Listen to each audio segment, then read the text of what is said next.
And now back to the Trump presidency. Margaret Brennan, moderator of Face the Nation, joins us. And Margaret, the president spoke with Vladimir Putin for an hour today. He said he didn't bring up Russian meddling in the election. Why wouldn't that be brought up?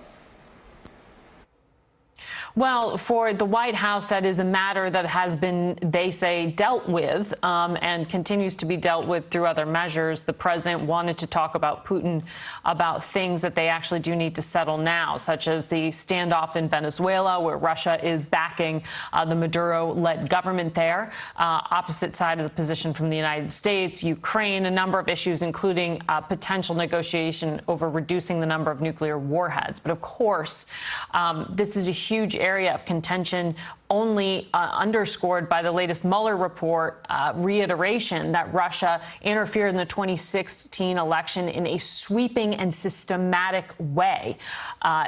Dissuading them from doing it again in 2020 is something that many Republican senators, including Lindsey Graham, would like to see stronger action on.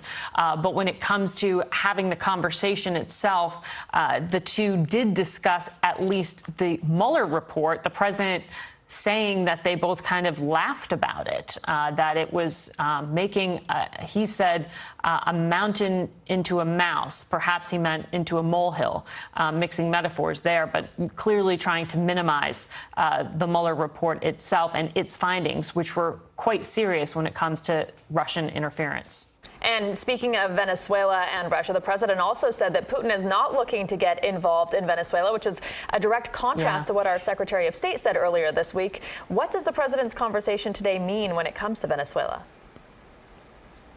Well, the White House, after the fact, tried to explain the president's comments as him relaying Putin's versions of events rather than the idea that he believed what Vladimir Putin was saying, because we know the Secretary of State has said it was Russia who convinced Maduro not to leave, and that there are at least hundreds of Russians on the ground helping to prop up that government. So it reveals again that the president at least likes to put a friendly face, if not take a softer approach to a power that is meddling in America's own backyard when it comes to interference in this hemisphere. Now, the Secretary of State and the National Security Advisor have been really strong, and there is some push from them to take a harsher position. We know Secretary Pompeo will be meeting with the Russian foreign minister in the next few days. Yeah, the comments today were a complete contradiction to what we heard from Pompeo. Margaret, thank you very much for joining us live from Washington. And join Margaret Brennan on Face the Nation. Secretary of State Mike Pompeo and Senator Dick Durbin are her guests Sunday morning at 10:30 a.m. And then stick around for Facing South Florida Jim DeFede. Jim talks with Congresswoman Debbie Murkisell-Powell Sunday at 11:30 right here after Face the Nation, right here on CBS 4.